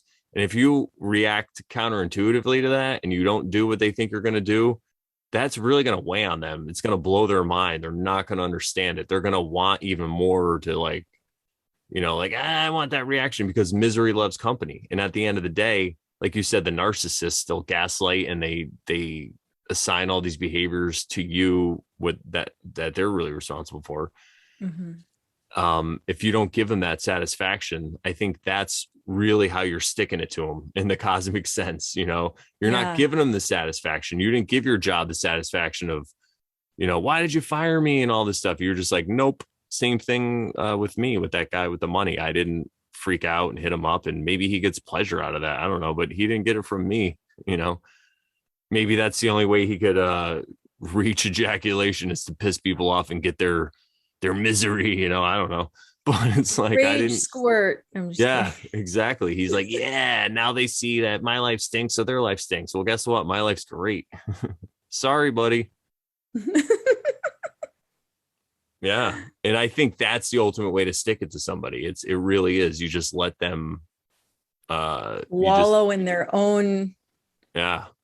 And that can actually even help them, because if they say, how can this person do this? Man, I wish I was like that. And that's just the seed of the thought. I wish I was like that. I wish it, so that could be the thing that sparks them on this journey to then get in the path of Christ themselves. You never know what your actions can do and how they're going to Absolutely. reverberate in the realm. You never know who else is going to see that. If somebody else sees that, they're going to be like, wow, this person really knows how to handle themselves. And then maybe they'll become your friend and they'll be like the best friend ever. Maybe they're like a super Christ consciousness in hiding. Maybe they can heal people with one touch, but they just keep their mouth shut because they don't want to get crucified. And then they see you do this and then they take you under their wing.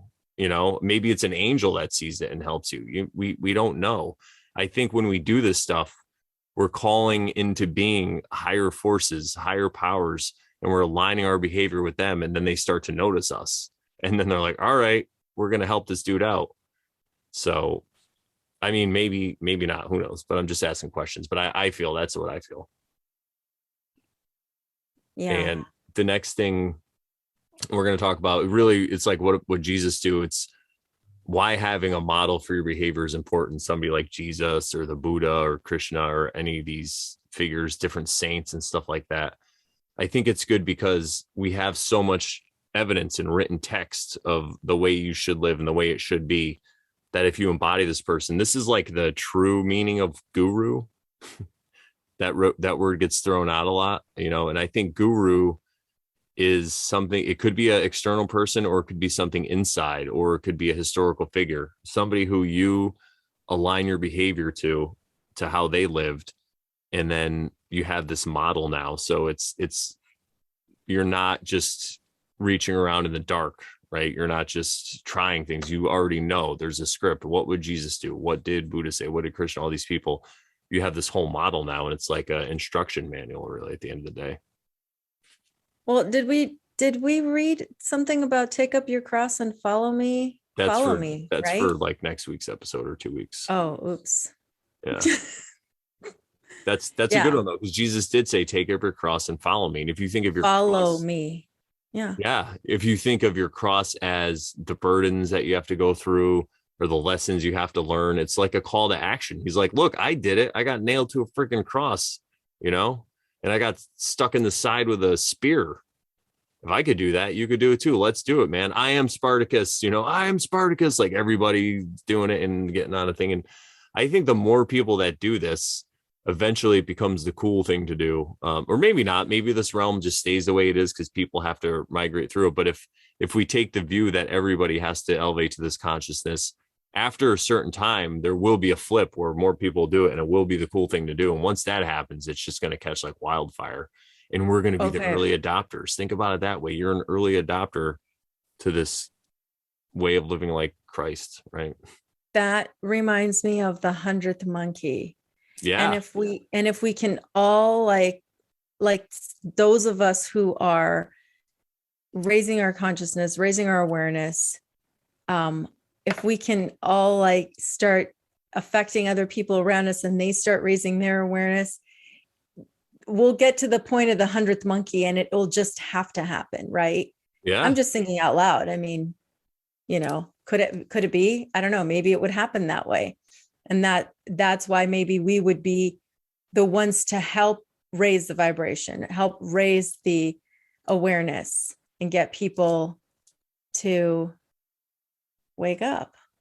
Yeah. Because if you think of consciousness as, consciousness among everybody and every human or every man and woman as this level, there's like a certain number you can put to it. Well, the higher people are going to drag the average up. So the more people that could be at that level and then not be offended and not be bothered, whatever happens. I mean, Jesus, as he was dying, he says, forgive them, Father, for they know not what they do.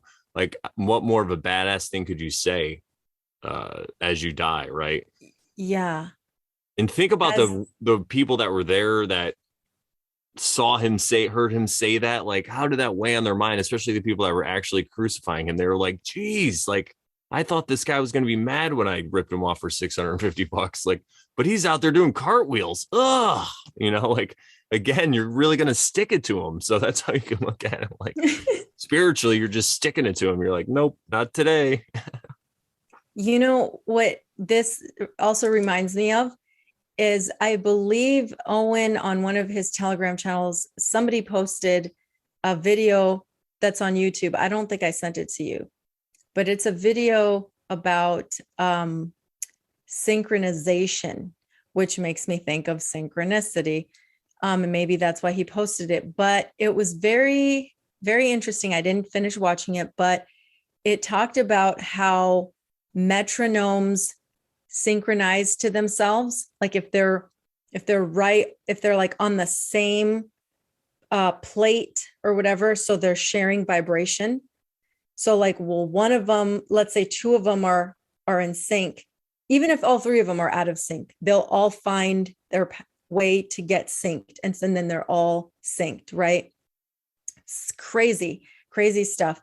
And they talked about a bridge and how because people end up synchronizing their walk, they literally had to, the bridge started swaying because everyone, and they had to close the bridge. And they talked about how, like, I can't remember back when, but they had to, for the army, for the people who were marching, the soldiers, they had to I don't know how often they had to break step or something to that effect because of that, because I think that's what happened, is the bridge actually fell because of that, because it was all synchronized. So the frequency, the vibration broke everything. Yeah. So there you go. So if those of us who are on this higher vibration and this higher frequency, or whatever you want to call it, we're the ones who are going to affect everyone else to come up to that. Like, I'm just like blown away, because the thought just came to me right now. This isn't in the notes. And to add to that, all the metronomes that they synced to one metronome, and that metronome was the one that was doing its thing and wasn't phased by anything else, wasn't affected by anything else. It was just doing its thing. So then they aligned to that. It's the same way. They weren't offended by the other ones that were off sync, right? They didn't feel bad. They knew they were right. That one metronome knew it was right. And the other ones had to sync to that because it was the true timing, or whatever it is, of the vibration. And they said it doesn't matter how many metronomes are involved. And they also talked about, in that video, they also talked about fireflies and how when they're like around each other, they'll start to sync to one like lighting path, or whatever you want to call it. So they'll all light together. They'll all blink at the same time. Yeah, they're aligning to truth, basically. Dude. Yeah, so that's what it is. So that's what your actions, and you don't see it, like, it might not happen in our lifetime, but we're part of this, right? So and the last thing we want to talk about, the golden rule, is to be mindful of your thoughts, because your thoughts are the seeds of your action. So that's really where it starts. And we're going to get into like attachments and desires. That's going to bring us in perfectly. But when you have that thought of whatever it is you want to do that you know you shouldn't do, and again, it's fine, you could do it until you're sick of it. But when you have that thought, that's where it starts. You just have that thought and then you let it go. You realize it's just a thought. It's just something in your mind. There's no reason. You're not evil because you had that thought. It's probably whatever happened to you in the past is bringing this thought to you. You know, if you have an addiction, the poor news or whatever, and you want to look it up and you want to see all this stuff happening, it's like, it's just a thought. You just let it go. And then you start to fill your brain with positive thoughts and your time with more productive actions that you could be doing. So, and that leads us right into attachment.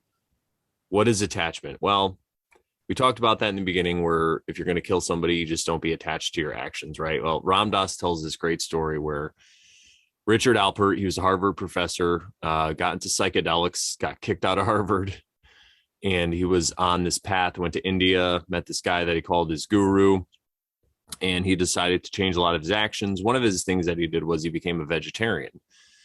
And he would tell everybody how he was a vegetarian, how great it was. And then he started to realize that he was attached to being a vegetarian. So he decided to, on one of his trips, to stop at a Chinese food place and eat some spare ribs just to break that attachment. And he's like, I sat with it and I ate it knowing the horror of, all the stuff that the animals went through. And this isn't like a dig at anyone that eats meat. He's just talking about like factory farming, probably, right? If you're going to kill your own food, I think that's way more admirable. But he's saying, having food prepared and brought to me and raised in such a manner. And he goes, but I sat with it and I ate it, and I ate it consciously. And I think that's the difference. So like for me, for example, I had an issue with I had severe intimacy issues, and I was like going around having sex with a bunch of people. Now, if there's part of me that still has that desire and I want to have sex with somebody, I could still go out and have sex with somebody. But if I do it consciously, in a conscious manner, as long as I'm not hurting anybody in that way, I think it'd be much better for me than to sit here with that desire to want to have sex with me, with somebody, and let it eat me alive and let it destroy me. So that's just an example, but I think that puts it really succinctly. So sometimes just because you're doing something, there are no real actions that could be considered wrong, even if you think they're wrong. And again, I'm not talking about like, hurting people and stuff. But if maybe it is, maybe you have to hurt somebody. I don't know. I don't know how this all works, but if you're going to do that, but that's not really, I would say like, that's like if you're harming somebody, then that's different. We're not suggesting harming people, but but as you do it, whatever action is that you desire, like say you're trying to quit eating sugar, right? And then you're just like, I have to have that ice cream. You just eat it consciously. Instead of eating it and using it as escapism and thinking of other stuff, you just sit there and you eat it and you think about it all and you let it wash through you. And then maybe that's the one last time where you're like, all right, I don't want to do this anymore, because now I could totally see with my eyes open why this is harming me and everybody else around me and all this stuff, right? So I think that's what attachment's about. It's about being attached to the action that you do. And another good example is, they talk about this in the Bhagavad Gita, don't be attached, or the Tao too. They don't be attached to the outcome of your actions. Like say I go DJ a wedding, I show up and I do my best and it turns out horrible. I could let it bother me, but as long as I know I did everything that was my best. This happens a lot in comedy. You go up and you bomb. You're like, well, I don't know, I did everything, but you can also use that experience to learn from. So you don't have to sit in despair about it. You could say, all right, I should have did this. Maybe I could try this, and you work on it. And then you go do it again, and you go do it again. And you just keep doing it, and you fail until you succeed. And that's really the difference between abstinence from actions and non-attachment from action. And I think we kind of just define non-attachment pretty well there. We want to talk about desires and learning self-control. Well, we talked about that with the seeds of your thoughts. That's one thing you could do. Another thing is to just do these things consciously. Like we said, just stay in the moment, stay present as you're doing this. Don't go off to somewhere else. Don't go off to another, like a lot of times when I was having sex with people, I would go into my head and I would just either imagine it was somebody else or think of a more ideal situation or whatever it was. And I would kind of be using people in that way to fulfill it. But instead of doing this now going forward, I'm just going to try to stay in the moment. I think that's what was happening to me toward the end of it. And that's why it wasn't always going so well, or I just didn't, I would laugh or whatever, because I was staying conscious and I was in the moment. And then that's when I realized that this probably isn't the right behavior for me anymore. Yep. And, you could use the desire. So desires aren't always a bad thing. You can use the desire to overcome desires, to overcome them in your life. And then you could let go of that desire. It's like if you get a splinter, it's said, you get a splinter in your finger, you use another splinter to get it out, and then you could throw them both away. You don't need to keep that, and you don't need to get attached to that method. Just like people get attached to meditation and they just want to meditate all day, or whatever form of spirituality escapism. It is. Yeah, it just becomes another form of escapism, another trap. But that's how you do it. You just realize you're trapped and you let it go and you go on to the next thing. And then just like me with cannabis, I used to use it every day, and now I only use it every other day. No, I stopped for a month. I did it one time with a friend and it was a great experience. And then I realized, oh, this is what this is for. It's like a medicine when I need, or when I want to connect with somebody on this level and have a conversation or whatever, it's like a once in a while kind of medicine for me. I mean, it's different for everybody else. Some people have chronic illnesses and some people have seizures, and cannabis is like a miracle thing for them. So I'm not like knocking anybody's usage. And again, And for me, it doesn't even work. yeah, and for her, it doesn't do anything. And or it drives me to like not paranoia, but just like it just stresses me out. Yeah. yeah. So for you, somebody like you don't even use it at all. Yeah. And what was I gonna say? That's all right. I'll figure it out again.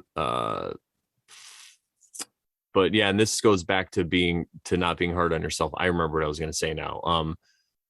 The only way I could have came to that realization is if I used it every day until I realized it. So if I had stopped early because I felt bad about it and I was like, I'm not going to do this anymore, I could have just put myself into another cycle. I could have spiraled down because of it. I could have maybe missed something. Who knows? I could have maybe got hit by a bus because I was somewhere where I wouldn't have been had I been like trying to buy weed or something. So who knows why? Again, it's just about loving yourself and not being hard on yourself and just realizing, okay, now this time in my life is over. This chapter is over. Maybe it'll come back again. Who knows? But for now, this is where I'm going to be. And it's an individual thing. And I think that's where a lot of people get tripped up, especially when you get into organized religions. People say there's one path for everybody. Everybody has to do this one thing. It's just another form of collectivism. And it gets celebrated in the external world, and everyone's proud of you and happy because you're just like them. But I don't feel like that's how it is. There's different paths for different people. And I remember at some point, and I didn't ask you in a way that was going to shame you or force you into something that you didn't think you were ready to do. But I did at one point ask you if you knew the reason why you continued to smoke that, because I saw that you did it every day and you did it often. So I just in a caring way asked you why you thought you were doing that. And that was months ago. Yeah. This is something, I mean, because I didn't start smoking again. I mean, I smoked in high school and then later, like I was like, when I started doing comedy. And this is something that I'm always aware of. Like every substance I put in my body, I don't always tell this to everybody because I'm very, very mysterious. But every substance, everything I eat, the water I drink, like I always think about, do I need this? How long is this going to last? Am I going to keep doing this forever? So I'm always like doing this self inventory check on my thing. And with weed, that's why I would tell people, like people think I'm like a weed advocate or whatever. I'm like, no, this is just something I'm using, but it's hard for me to explain this to people. So I don't always explain it. But you saying that to me was great because it was like another reminder to keep that inventory on myself. And I had already known that I probably wasn't going to do it. I would even say, I don't know if I'm going to do this for the rest of my life or whatever. So I already had that thought in the back of my head anyway. But yeah, it was great that you said that to me and you brought it up because sometimes that's what friends are for. That's what friends are for. That's what friends are for. Yeah, so that was great. Thank you for that, Sharon. But yeah, again, I'm just gonna go day by day and take it and how I need it. But at a certain point, it was just helping me cope with reality because man, this place is crazy and people are crazy. So I think everybody gets it. Yeah. And it goes back again to not being hard on yourself. Just compare yourself to yourself yesterday, not to others. It's been said that it's better to fail in your own dharma than it is to succeed in another's. And I think Krishna said that to Arjuna in the Bhagavad Gita as well. And really what that means is like, you could be out there, like when I was in sales and I was doing really well and all this stuff, but my physical, like I was heavier. I wasn't happy. I wasn't sleeping well. So it looked like I was doing well on the surface because of all this success and money and stuff, but I wasn't living the path that was set out for me. I mean, in a way I was because I had to get here, but that wasn't my whole lifetime path. I had to evolve from that and to learn a better way to exist in the world. And I'm still doing it every day. And I think that's what it's about. Yeah. So the next topic, and we're closing up, but the next thing that we wanted to talk about was letting go of your feelings versus suppressing them. Yeah, this is something I've been working on a lot lately. And it's as the feelings come up, and we talked about this a lot, anger, fear, whatever they are, you just welcome it kind of at some point. And what I do is I just kind of sit in the feeling and let it go through me. And then when I'm kind of past it, or when it's gone through my body, I just let it go. And then I empathize with myself, and I see why that was silly or whatever it was. But again, it's about not being hard on yourself. You just feel them in. And that's basically what I've been doing, really. You have any, you said you've been working on that as well, right? I kind of have. And I'm just allowing whatever feelings come up to just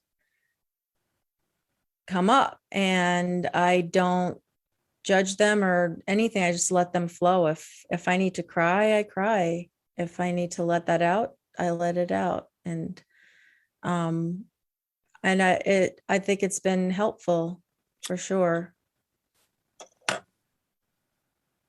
Yeah, I think sometimes it's tougher for men. I mean, not in all situations, but just because we're supposed to not cry and all this stuff, right? Allegedly. But yeah, I think if you have that feeling, you just let it out and you experience it. And Dr. David R. Hawkins talks about this. There's meditations online that are really good for this. There's a method known as the Sedona method, where you ask yourself, if you have a feeling about something, could you let it go? And then you're like, I could let this go. And then, would you let it go? And you're like, would I? And then if you say, yeah, then you ask yourself, when could I let it go? Yeah. And one thing I remember him saying about the Sedona method is it doesn't even matter what you answer. Even if you say no, but the fact that you're asking yourself those questions is really already getting to the root of it. And it's already removing those layers of whatever's tied to it, emotions, pain, whatever. A lot of that's fallen out just because you're asking yourself those questions. Even if you're like, no, I can't let it go. Would I let it go? No. Ask again. Let it go. Yeah, it's a way to be present, and to not go into escapism mode, and to not go somewhere else, and to not, because a lot of terrible things happen to us, especially when we're children. There's trauma. So we tend to build like a fantasy world and go into that world or whatever it is, and to have all these other ways to cope and deal with it. But this way you're meeting it head on. And if you're not ready, then it's fine. You want to be a safe space for your own emotions and your own feelings. And really what that safe space is, it's just about not judging them, not judging yourself. Or like we said, you're going to judge, but you let that judgment go and you see what you can learn from it, and you be easy on yourself. And then when you start to do that for yourself, you could be a safe space for others in that same way, where you don't judge them. If somebody comes to you with an issue or a problem or some behavior or a point of view, whatever it is, you could just accept it for what it is. You could see why they have it. You can empathize with them, and you don't have to judge them. And then, you can just listen. Yeah, exactly. You become a listener at that point. Well, and letting them vent, letting them talk, because sometimes it helps them. It helps. Sometimes I vent to Brandon and he doesn't let me vent. Just kidding. He takes the other side. He does devil's advocate. How dare he? And then I get butthurt. It's so true. But yeah, now I'm learning to just more listen to people and accept their worldview and their belief system, not trying to reject it or change their mind. And another thing that's really important is using humor. I think humor is one of these great tools that we don't even understand exactly what it is. But when we can laugh, so many good things happen when you're laughing. I mean, you're letting go of emotions. You're looking at things differently than you would even look at. Because sometimes when you're laughing at something, it's, like if people say, oh, the world's flat, and people are laughing at them. But when they start to hear jokes or whatever, they kind of start to accept it. Laughter is like kind of a form of acceptance. It's the first steps. but it's also very healing too, because it's like an exercise and you're letting out emotion. You're letting up all this pent stuff that bothered you all day. That's why comedy shows are kind of like, when people go to comedy shows, it's like, if imagine they're just this vessel of compressed air and it's just way too much. When you go to a comedy show, sometimes it's a way to let it out. But what we're talking about is to just open up the canister kind of, and you're kind of letting it all come out, right? But there's definitely different degrees of it. But that's why I think comedy is so big in society, because a lot of it, especially if it's just like topical stuff and they're not really talking about like the root of things, it's a way for people to go out and have a good time, to let off some of that steam so then they can get back into the system, and live their day, just like medications are. So it's kind of like a medication, but again, It's that medicine, the best medicine, but used kind of not in the best way. yeah. Well, it's still good because it's allowing people to not lose their mind. And Yeah. I think it causes, like Owen, for example, and even myself and other people I know, it's the first step to this. And then you could just, if you keep going with it and you don't get stuck in different traps, it's a good way through. So that's why I use humor a lot when I'm talking to people, instead of, in being a safe space, because when you're using humor, you're not really judging them, as long as you're not using humor that's only benefiting yourself, like you're picking on them and stuff, but you just laugh at the situation, make light of it. And then people can realize that, oh, maybe this isn't the end of the world. Maybe it's not that bad. If I can laugh, then I can breathe and I'm fine. Right. So some of the stuff that, we'll close with this, but some of the stuff that we've been doing is like meditations, and Brandon recommends the Twin Hearts meditation. I haven't actually tried it yet. You sent me a few links, but I haven't had a chance to like really sit down and pick one, because there's a lot of them, a lot of those. But Yeah. what do you like about the Twin Hearts? This is something that Fortune Day Saint Germain was recommending, and I like it because you do this visualization of a light on your head, and it's filling you, and it goes through and it gets rid of all the impurities. So I think that just the fact that you're focusing on that, and then one part, after that you picture a rose inside your heart, and then it opens showing the face of someone you love, and then you imagine the earth realm in front of you, and then you have a line of, I think it's like pink light that goes to that world, and it's like cleansing everybody and it's helping everybody. So as you go through all these visualizations, you could say, oh, you're not doing anything, but you're focusing on that. You're focusing your behavior now to do that, to help everybody. And after you do that a while, it kind of opens up your heart. And it's like any kind of practice, like in the Karate Kid, what's the first thing he had him do? He had him wax a car, wax on and wax off, right? So he got used to that motion. So it's like baby steps, but then it could lead to something really profound. So that's why I like that, because it's like meditation with a purpose also. It doesn't just keep you in non-action. It's actually causing you to go through this exercise where you're opening up your heart. And we talk about working with people that you hate and your enemies, and some things we've done, like I already mentioned with that Twin Hearts, I'll envision that guy's face in that rose as the person I love. But something also Crrow says, he's like, you could just, before you go to bed, just take the people you hate and just imagine yourself hugging them. Imagine yourself wishing them well in life, like truly hoping that they get to the next level, they figure it out, and they start to heal themselves. And it might not seem like a lot, but it's just letting all this hate that you have go, and all this judgment and fear, because you don't believe the world is perfect and you think this person's evil and they're doing bad. You're kind of judging God's creation at that point, right? He's the one who lets the sun shine on the wicked and the righteous, and the rain fall on them too, right? So you're just taking yourself out of that role as the judger, and now you're just coming to more a role of acceptance. And Sharon has a really cool story about doing that. Yeah, it was very, very interesting. A couple of times ago, like it was probably a couple of weeks ago, that I went hiking, and I usually just go do my thing, and I usually don't listen to anything. I don't usually bump into a lot of people. And, this time, for whatever reason, I thought I had this little dash cam, not a dash cam, but like a body cam. And I just stuck it on my clothing, and I figured, you know what, I'm just going to see if like I record the whole thing and see how that works. Well, I was bumping into all kinds of people, and I was just like, seriously, the day that I bring the body cam, everybody shows up, everybody's here. It was fine. I get up to the top of the mountain. I didn't see that many people after that. But at some point I was thinking about what Fortune was talking about and what Saint Germain was talking about imagining the person or the people that, you don't think of so well on this realm. And I personally don't hate anyone. I wouldn't even say I hate the people that are called the controllers. They are who they are. They're playing their role in this lifetime.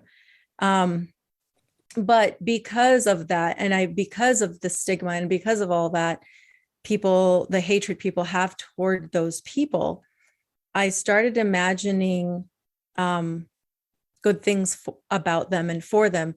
In other words, wishing them to recognize their errors in their ways and to fix them and to just be better people, regardless of what that was. And, in my head, I'm naming off people, right? The names of these people, William Gates, George Soros. Yeah, I get you. Just people like that, right? Yeah.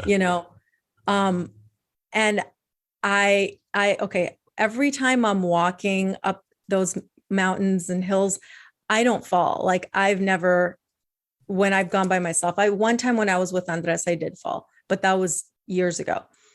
But I just have really good balance, and I don't fall. So, I slipped as I was thinking of one person's name.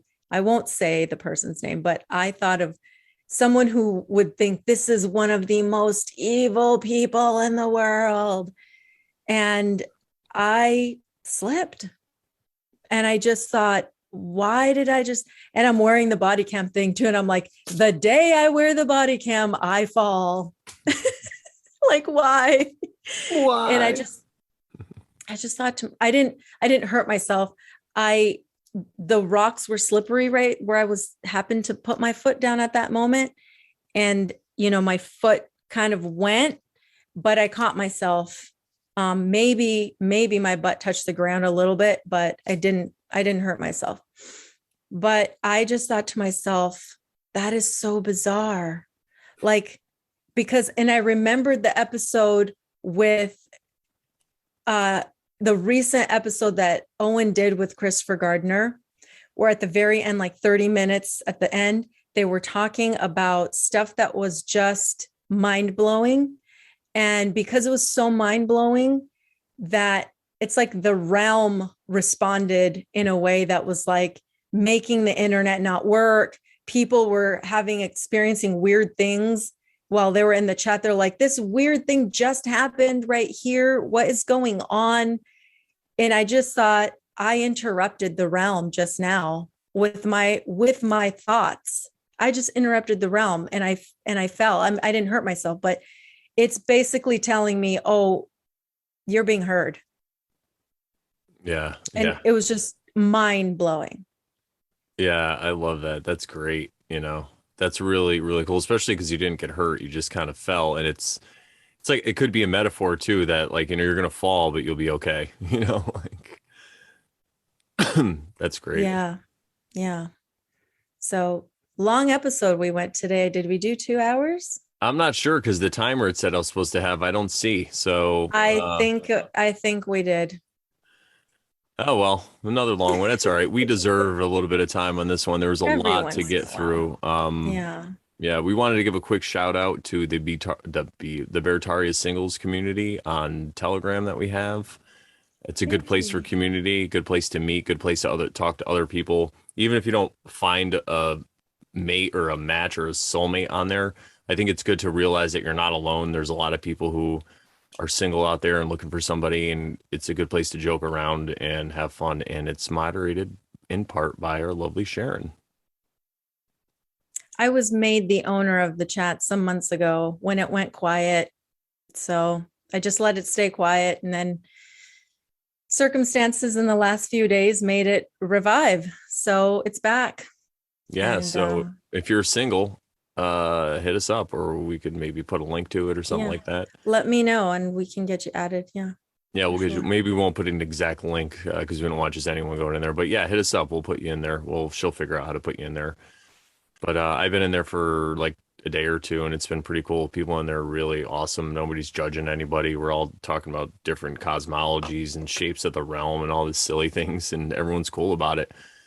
So yeah, And I think people are asking other questions, like deep questions that they, like, I'm in this particular situation. What do you guys think about this? And people reply, and it's just good community. We're just yeah, we're just walking each other home, like Ram Dass says. yeah, I think that's another testament to what Owen Benjamin has helped build. He just kind of helped all these great people get together, which is really cool. And I definitely honor him for that. And again, we don't agree with everything everybody says. I don't think you should put anybody on a pedestal, but I'm just giving a little bit of a shout out to him for that. And yeah, it's great. If you're not on Beartaria Times or going to meetups to meet other people that are bears and you're into this kind of stuff, I would say you should, because a lot of these people are really good people, pretty open-minded. I mean, not everyone's going to get exactly what we talk about on the Oversharing show, and we get it. It's a journey. It's different for us. We're single. We don't have kids. It's a lot easier for us to go through some of these topics and to spend all this time working on ourselves and stuff. So, but other than that, I mean, they're really cool people. I mean, even with that, they're really cool people. I misspoke there, but yeah. And speaking of cool people, the chat, you guys are the best. Let us know what you think about Sharon's crazy experience. What do you think that was all about, huh? Yes. We love you guys. Thank you guys for hanging out and chatting with us. You guys really make our day. And if you're not watching live, or even if you are, put a comment, make sure you like. If you like what you've heard so far, subscribe, share it with people who you think might like as Don't well. forget it. And share and share on. That's right. That's right. Well, I think we've reached the end of this episode. What do you think, Sharon? Yes. All right. Well, what do we say to the good people, Sharon? That if you're not oversharing, Then you're totally not caring. that's right. So keep oversharing. Talk to you later, guys. See you next week.